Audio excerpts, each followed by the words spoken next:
Oi, gente, tudo bem? Hoje vamos falar sobre Coroa da Meia-Noite, que é o segundo livro da série Trono de Vidro da Sarah J. Maas, que eu estou relendo no momento. Então, já começamos com a Celaena sendo campeã do rei, só que ela não está matando as pessoas que ele pede, ela está apenas forjando a morte dessas pessoas e permitindo que elas fujam, já que elas são contra o reinado, né? Porém, agora ele pediu a cabeça do Archer, que é um cortesão do passado da Celaena, que já treinou com ela no Forte dos Assassinos, inclusive, e que é uma pessoa que ele diz estar envolvido em uma rebelião na própria capital, em Forte da Fenda, o que torna muito mais difícil forjar a morte do cara. Só que falando com o Archer, ele diz que ele não faz parte da rebelião, mas que existe sim um movimento rebelde, se oferece para ajudar ela, inclusive.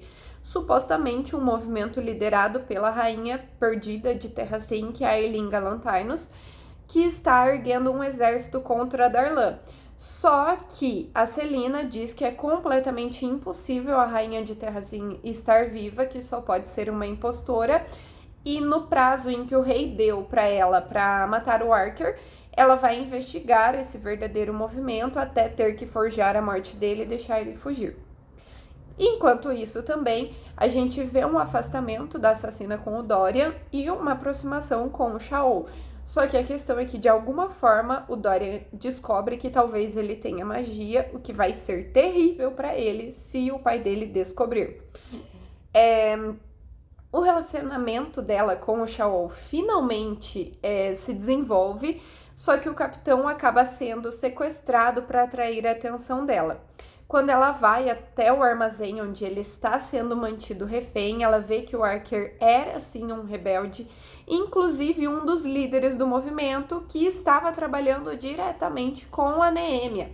E também que existe uma ameaça à vida dela e que o rei tinha avisado o Shaol semanas atrás. A Celaena volta para o castelo desesperada, só que é tarde demais e a Neemia está morta. E a assassina acaba indo parar nas masmorras por tentar matar o Shaol na frente de todo mundo.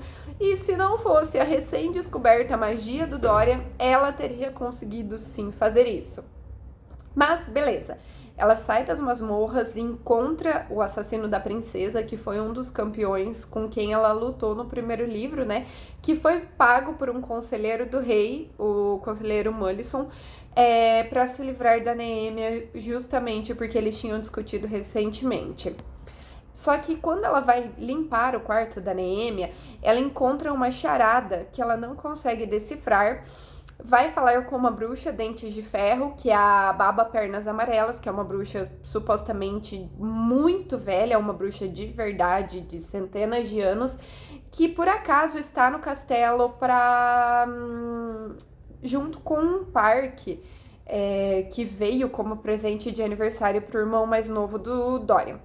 E a Baba Pernas Amarelas conta para ela uma história dos primórdios do mundo deles. Que existem muitos outros mundos sobrepostos, como se fossem camada acima de camada, um mundo acima do outro.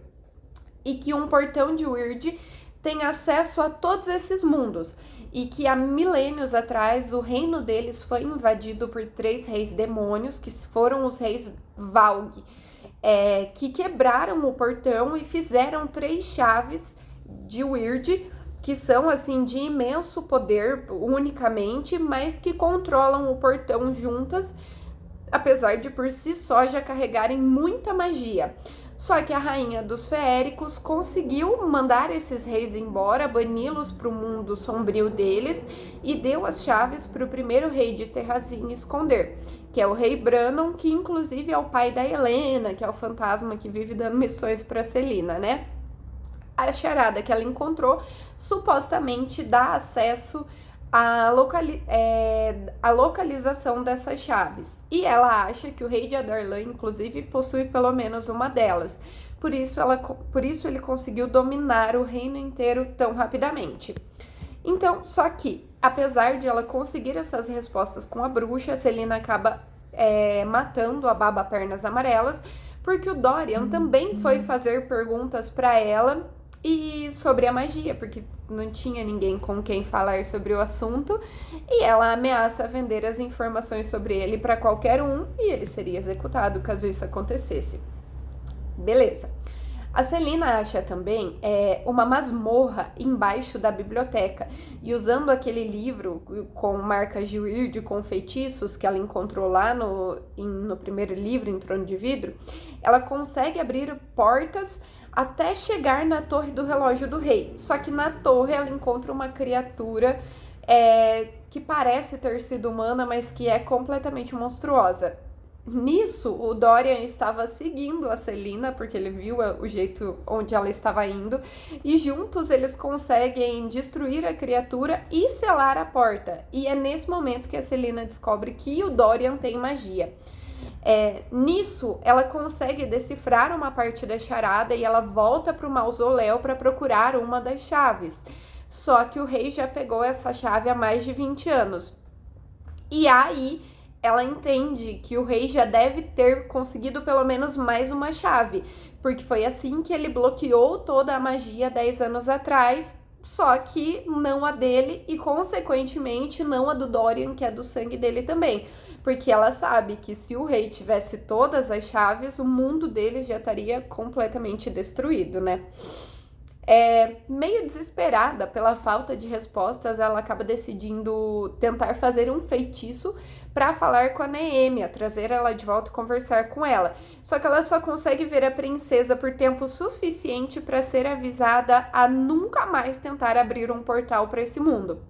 Só que quando ela tenta fechar o portal, ela não consegue fechar e o Archer aparece. Aparentemente ele tinha acesso a esses caminhos escondidos dentro do castelo e a Celina percebe que talvez quem mandou matar a Neemia foi ele, engana ele para fazer ele confessar.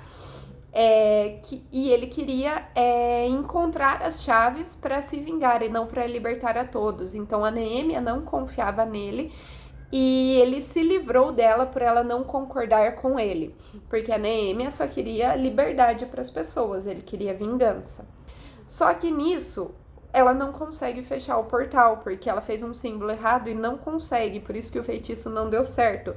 E o Dorian sonha com o Gavin, que é o ancestral dele, marido da Helena, que avisa ele para impedir a Celina, porque senão vai destruir tudo. E ele e o Shaol chegam a tempo de ver uma criatura monstruosa passando pelo portal e o Archer fugindo com o livro que poderia resolver isso.